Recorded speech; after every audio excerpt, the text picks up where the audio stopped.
नमस्कार दोस्तों, आज के इस वीडियो में हम शुरू करेंगे पंजाब सिविल सर्विसेज रूल्स और इसी के साथ हम समझेंगे कि पंजाब सिविल सर्विसेज रूल्स है क्या। और साथ में इसी वीडियो में हमारा जो चैप्टर फर्स्ट है वॉल्यूम 1 पार्ट 1 का वो भी कंप्लीट हो जाएगा। और साथ ही कुछ इम्पोर्टेंट टिप्स हैं जो वो भी हम आपको देंगे कि एग्जाम में कैसे रूल्स को कोट करना है। आपको कैसे पता चलेगा कि इस बुक में रूल दिए गए हैं, पैराग्राफ दिए गए हैं या आर्टिकल दिए गए हैं। अगर हम पंजाब सिविल सर्विसेज रूल्स को सिंपली हिंदी भाषा में ट्रांसलेट करें तो पंजाब सिविल सेवाएं नियम इसकी ट्रांसलेशन की जा सकती है। तो इससे पता चलता है जो भी गवर्नमेंट एम्प्लॉइज हैं उनके लिए जो सरकार द्वारा नियम बनाए गए हैं वो इन बुक्स में, इन रूल्स में मिलेंगे और वो उन पर लागू होंगे। पर हमें एक बात का ध्यान रखना है कि जो भी नियम बनाए जाते हैं वो भारत के संविधान से ही प्रेरित होकर बनाए जाते हैं। कोई भी रूल भारत के संविधान के अगेंस्ट जाकर इम्प्लीमेंट नहीं किया जा सकता है। भारत का संविधान ही सर्वोत्तम है। अभी जो आपके पास पंजाब सिविल सर्विसेज रूल्स की बुक होंगी उस पे लिखा गया है एज अमेंडेड अप टू 31 जनवरी 2016। तो इसका मतलब है कि इस तारीख तक जितनी भी अमेंडमेंट हुई है, जितने भी नोटिफिकेशन अमेंडमेंट हुई है उनको कंपाइल करके इस बुक को पब्लिश किया गया है। जब भी किसी रूल को अमेंड किया जाता है तो उसकी नोटिफिकेशन इशू की जाती है और आपने देखना है कि इस डेट के बाद जितनी भी नोटिफिकेशन इशू की गई है उनको आपने ध्यान में रखना है। अब देखते हैं पंजाब सिविल सर्विसेज रूल्स को 3 वॉल्यूम में इशू किया गया है। वॉल्यूम फर्स्ट में दिए गए रूल्स तब इम्प्लीमेंट होते हैं जब गवर्नमेंट एम्प्लॉयड सर्विस में होता है, मतलब कि रिटायरमेंट से पहले जो रूल इम्प्लीमेंट किए जाएंगे वो आपको वॉल्यूम 1 में मिलेंगे, वॉल्यूम फर्स्ट में मिलेंगे। और वॉल्यूम सेकंड में वो रूल आपको मिलेंगे जो आफ्टर रिटायरमेंट इम्प्लीमेंट होते हैं। नेक्स्ट हम बात करेंगे कि वॉल्यूम 2 में कुछ अलग रूल भी दिए गए हैं और वॉल्यूम 3 सिर्फ और सिर्फ ट्रैवलिंग अलाउंसेस से रिलेटेड है। वॉल्यूम 1 के हमारे पास 2 पार्ट्स हैं। पहले पार्ट में जो मेन रूल्स हैं वो दिए गए हैं और सेकंड पार्ट में अपेंडिसेस दिए गए हैं।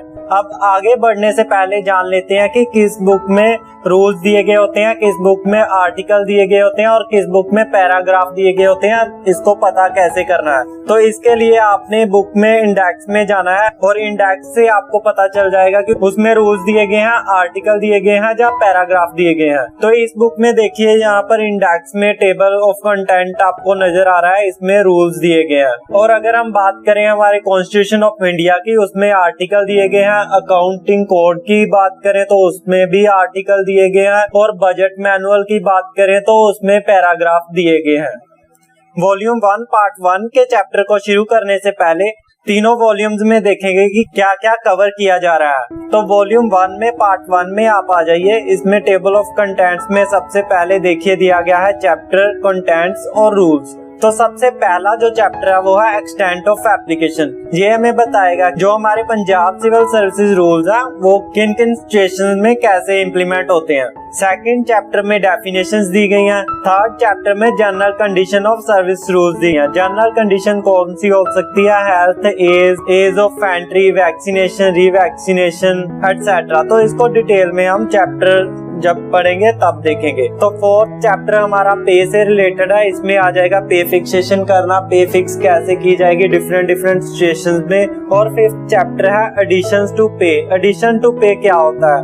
जैसे बेसिक पे है, बेसिक पे के अलावा भी हमें कुछ अलाउंसेस वगैरह दिए जाते हैं, कुछ और एक्स्ट्रा दिया जाता है, उसको हम एडिशन टू पे बोल रहे हैं। 6th चैप्टर में deputation out of India. 7th chapter dismissal, removal and suspension से रिलेटेड है। 8th चैप्टर में आपकी लीव कवर हो जाएगी, जितनी भी आपकी लीव्स हैं वो इस चैप्टर में कवर हो जाएंगी। तो आपने एक बात का ध्यान रखना है कि इस चैप्टर के रूल 8.60 और 8.61 के अकॉर्डिंग कैजुअल लीव है उसको ड्यूटी पीरियड कंसीडर किया जाता है, तो वो हमें मिलेगी अपेंडिक्स में। इस चैप्टर में हमें जो लीव कंसीडर होती है वो मिलेंगी। 9th चैप्टर ज्वाइनिंग टाइम है। ज्वाइनिंग टाइम की हम बात करें तो जब किसी गवर्नमेंट एम्प्लॉय की ट्रांसफर होती है किसी स्पेसिफिक स्टेशन में तो उसको टाइम दिया जाता है कि इतने टाइम में आपने दूसरे पोस्टिंग स्टेशन पर ज्वाइन करना है, तो उसको ज्वाइनिंग टाइम बोलते हैं। उसकी कैलकुलेशन करना सीखेंगे हम जब हम चैप्टर करेंगे। 10th चैप्टर है foreign service and deputation in India. तो फॉरेन सर्विस किसको बोलते हैं? जितने भी हमारे बोर्ड कॉर्पोरेशन होते हैं, जब गवर्नमेंट एम्प्लॉय को उनमें लगाया जाता है तो ऐसे बोला जाता है वो फॉरेन सर्विस पे चला गया है। 11th chapter service under local funds है और 12th chapter record of service से रिलेटेड आपकी सर्विस बुक इसमें कवर हो जाएगी। 40th चैप्टर हमारे पास क्लासिफिकेशन ऑफ सर्विसेज है। 15th चैप्टर हमारे पास authorities which exercise the powers of competent authority under the various rules. तो अगर लास्ट में देखे तो इंडेक्स दी गई है, आप उस इंडेक्स से आपको पेज नंबर 213 पे एक इंडेक्स मिलेगी जिसमें कुछ एब्रीविएशन दी गई हैं। आप उस एब्रीविएशन से रूल्स को फाइंड आउट डायरेक्टली कर सकते हो अगर कभी नहीं पता चल रहा है कि रूल कहाँ पर किस चैप्टर में मिलेगा। तो हमें आइडिया हो गया कि वॉल्यूम 1 में हमें किस एक्सटेंट तक रूल्स मिलेंगे। तो अब हम देखते हैं वॉल्यूम 1 पार्ट 2। वॉल्यूम 1 पार्ट 2 है अपेंडिसेस एंड फॉर्म्स। इसमें देखिए सीरियल नंबर ऑफ अपेंडिक्स दिए गए हैं और नेक्स्ट कॉलम में rule in which referred subject दिया गया है और पेज नंबर दिए गए हैं। सबसे पहला अपेंडिक्स काफी इंपॉर्टेंट है। इसमें extract from the various articles of the constitution of India दिए गए हैं। इस अपेंडिक्स में आपको कॉन्स्टिट्यूशन ऑफ इंडिया के इंपॉर्टेंट आर्टिकल्स मिलेंगे जिनसे प्रेरित होकर पंजाब सिविल सर्विसेज रूल्स बनाए गए हैं। तो ये काफी इंपॉर्टेंट है, हम इसको काफी ध्यान से रीड करेंगे बाद में। तो सेकंड अपेंडिक्स में दिया गया list of government employees employed occasionally और who are liable to discharge at 1 month notice और लेस। तो जिनको भी 1 month के नोटिस और उससे कम के नोटिस पर डिस्चार्ज किया जा सकता है वो उनकी लिस्ट इस अपेंडिक्स में दी गई है। अपेंडिक्स 7 में दिया गया है list of government employees granted rent free quarters. जिन भी गवर्नमेंट एम्प्लॉयज की एंटाइटलमेंट है रेंट फ्री क्वार्टर्स लेने की, उनकी लिस्ट इस अपेंडिक्स में दी गई है। नेक्स्ट अपेंडिक्स 8 में rule regarding the acceptance of fees by government medical officers from private persons और बॉडीज और public bodies for services other than professional attendance. तो इसमें दिया गया है कि जब मेडिकल ऑफिसर प्राइवेट पार्टीज से फीस एक्सेप्ट कर सकते हैं। अपेंडिक्स 8A में दिया गया है rules for payment of fees to expert witness summoned in criminal court. Appendix 9 में general instructions for regulating the patenting of invention made by government employees whose duties involve the carrying out of scientific और technical research के related दिया गया है। Appendix 11 में instructions regarding leave procedure and maintenance of services record दिया गया है। अपेंडिक्स 12 में authorities empowered to grant leave other than leave on medical certificates under rule 8.18 special disability leave, study leave and extraordinary leave exceeding 3 months under rule 8.137 subject to the condition prescribed in Rule 8.23 of Volume 1 Part 1.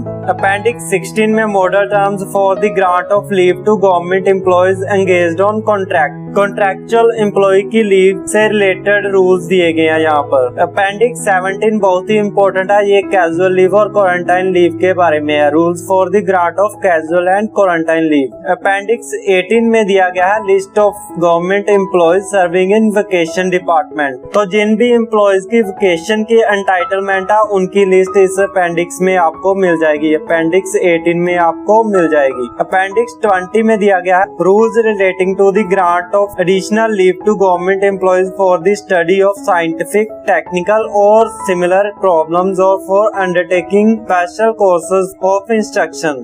Appendix 20 में आपको मिलेगा study leave rules 1963। तो ये भी काफी important है, इसको भी ध्यान से रीड करना है हमने। अपेंडिक्स 20A में दिया गया है terms to be granted to government employees sent on training abroad under the various training schemes. Appendix 22 में दिया गया है the Punjab civil services premature retirement rules 1975। ये अपेंडिक्स भी काफी इम्पोर्टेंट है। नेक्स्ट हमारे पास है अपेंडिक्स 23। इसमें दिया गया the government employees conduct rules 1966। तो कंडक्ट रूल्स काफी इम्पोर्टेंट होते हैं गवर्नमेंट एम्प्लॉय की सर्विसेज में, तो इसको भी हमने ध्यान से रीड करना है। वॉल्यूम 2 आपको स्क्रीन पर नजर आ रही है। इसमें आपको pension, provident fund and general insurance scheme से रिलेटेड रूल्स मिलेंगे। अगर हम देखें कि ये एक ही बुक गवर्नमेंट ने इश्यू की है वॉल्यूम 2 2 की, और इसमें जो फर्दर कैटेगराइज किया गया है उसमें फर्स्ट कैटेगरी में पार्ट 1 पेंशन दिया गया है, पार्ट 2 प्रोविडेंट फंड्स दिया गया है, पार्ट 3 ग्रुप इंश्योरेंस स्कीम दिया गया है, और फोर्थ कैटेगरी में अपेंडिसेस दिए गए हैं, और फिफ्थ कैटेगरी में फॉर्म्स दिए गए हैं। तो आपने खास ध्यान रखना है कि पार्ट 1 पेंशंस है और पार्ट 2 प्रोविडेंट फंड्स से रिलेटेड रूल्स है, क्योंकि इसके रिगार्डिंग आपको चैप्टर 1 में रूल मिलेगा कि ये किन एम्प्लॉइज पर इम्प्लीमेंट नहीं होते हैं। तो आपने याद रखना है कि पार्ट 1 और पार्ट 2 क्या है। पार्ट 1 पेंशन है, पार्ट 2 प्रोविडेंट फंड्स है, और पार्ट 3 ग्रुप इंश्योरेंस स्कीम्स है।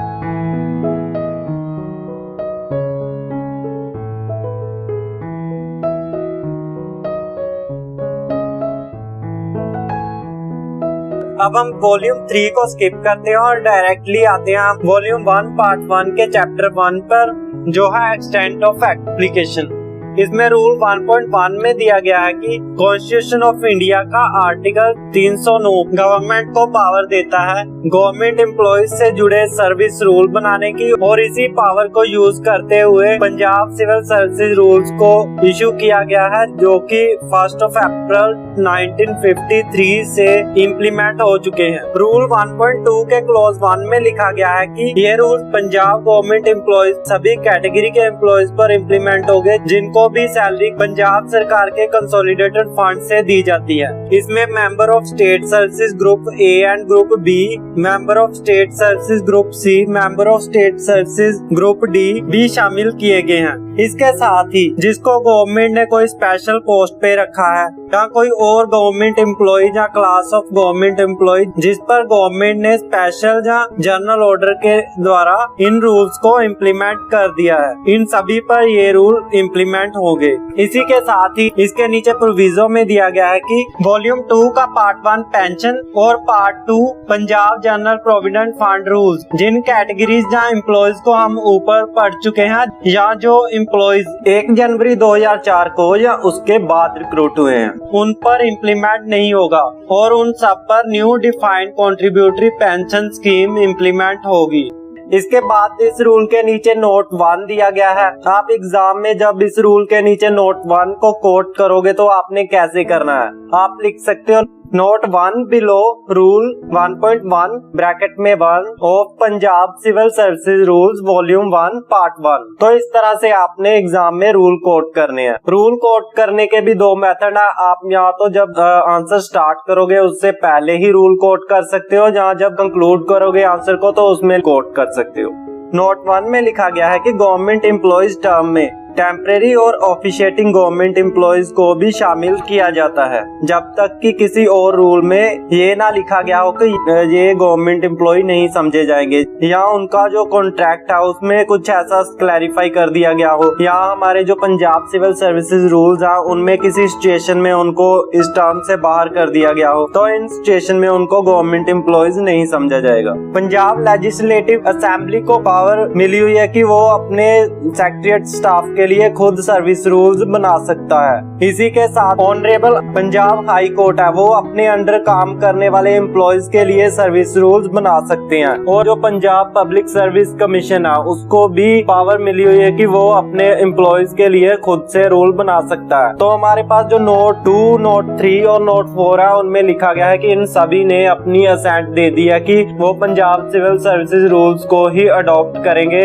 जैसा वो है, और जो अमेंडमेंट टाइम टू टाइम होगी वो भी वो एक्सेप्ट कर लिया उन्होंने। रूल 1.2 सब रूल 2 में लिखा गया है कि अगर किसी गवर्नमेंट एम्प्लॉय की टेम्परेरी ट्रांसफर होती है अदर स्टेट, सेंट्रल गवर्नमेंट या इंडिया में ही फॉरेन सर्विस में, तो इस केस में भी उस पर पंजाब सिविल सर्विस रूल्स ही एप्लीकेबल होंगे जब तक कोई और रूल उस पर इम्प्लीमेंट होकर उसको इस रूल से बाहर ना कर दे।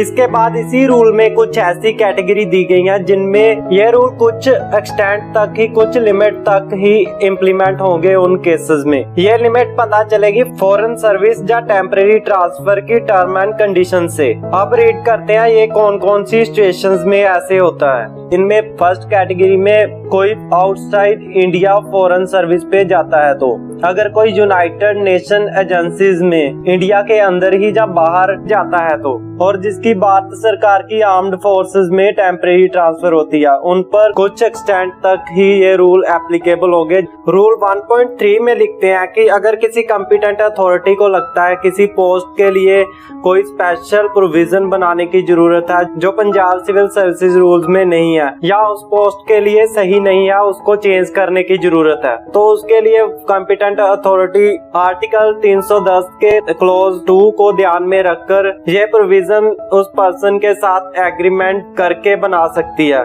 इसके साथ ही अगर किसी मैटर में एग्रीमेंट में क्लैरिफाई नहीं किया गया है तो उसमें Punjab civil services rules implement होंगे। रूल 1.4 में बताया गया है कि पंजाब सिविल सर्विसेज रूल्स किन सिचुएशन में एप्लीकेबल नहीं है। तो पहली कैटेगरी में जिस गवर्नमेंट एम्प्लॉय के साथ गवर्नमेंट ने कोई स्पेसिफिक कॉन्ट्रैक्ट या एग्रीमेंट कर रखा है, तो जिस लिमिट तक एग्रीमेंट में या कॉन्ट्रैक्ट में लिखा गया है उस लिमिट तक उस पर Punjab civil services rules applicable नहीं होंगे, और जिस मैटर में एग्रीमेंट में क्लैरिफाई नहीं किया गया है उस मैटर के लिए पंजाब सिविल सर्विसेज रूल्स ही इम्प्लीमेंट किए जाएंगे। सेकंड कैटेगरी में वो पर्सन आ जाएंगे जिनकी अपॉइंटमेंट की सर्विस कंडीशन किसी स्पेशल प्रोविजन या किसी लॉ के अंडर बनाई गई है और वो लॉ या स्पेशल प्रोविजन उन पर इम्प्लीमेंट होता है, तो पंजाब सिविल सर्विसेज रूल्स उस पर इम्प्लीमेंट नहीं होंगे। इस कैटेगरी में all India services, Indian police services, Indian forest services etcetera के ऑफिसर्स भी आ जाएंगे। थर्ड कैटेगरी में लिखते हैं कि वो गवर्नमेंट एम्प्लॉयज जिन पर गवर्नमेंट ने स्पेशल ऑर्डर या जनरल ऑर्डर के द्वारा इन रूल्स को फुली या पार्टली इम्प्लीमेंट होने से रोक दिया है। इन कैटेगरी में वो एम्प्लॉयज